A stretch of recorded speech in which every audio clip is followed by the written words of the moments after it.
حضرین سامعین حضرات، وقت انتہائی اختصار اپنے دامن میں لیے ہوئے ہیں، تو میں اس کو ملحوظ خاطر رکھتے ہوئے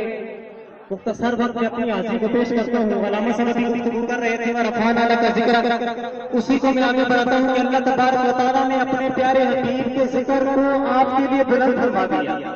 فرمایا ورفعنا لک ذکرک، اے محبوب آپ کے ذکر کو بلند کرنے والا کوئی اور نہیں، ورفعنا ہم نے بلند کر دیا آپ کے ذکر کو، اور ایسا بلند کر دیا، ایسا بلند کر دیا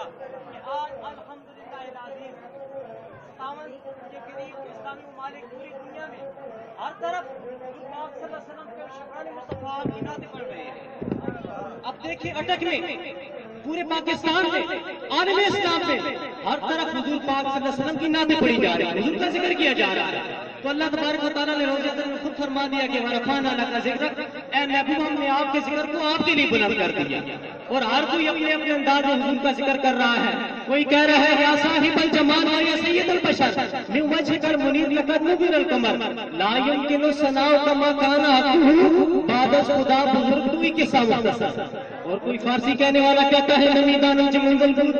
شب جائے کہ منبودم بار سورک سے کس منبود شب جائے کہ منبودم خدا خود میرے مسبود اندر نامہ کا خسرو محمد شمع محفل بود شب جائے کہ منبودم۔ ہر زبان میں حضور کی نعت شریف پیش کی جا رہی ہے، اور الحمدللہ امام اہل سنت امام احمد رضا خان بریلوی رحمۃ اللہ تعالیٰ علیہ آپ نے تو 4 زبان میں حضور کی نعت ذکر کمال کر دیا۔ فرماتے ہیں بلکہ آپ نے تو 4 زبان میں حضور کی نعت لکھی، اور آپ نے تو وہ وقت لکھی جب آپ کے پاس لوگ آئے نان پارا جو وہاں کا سردار تھا اس ریاست کا،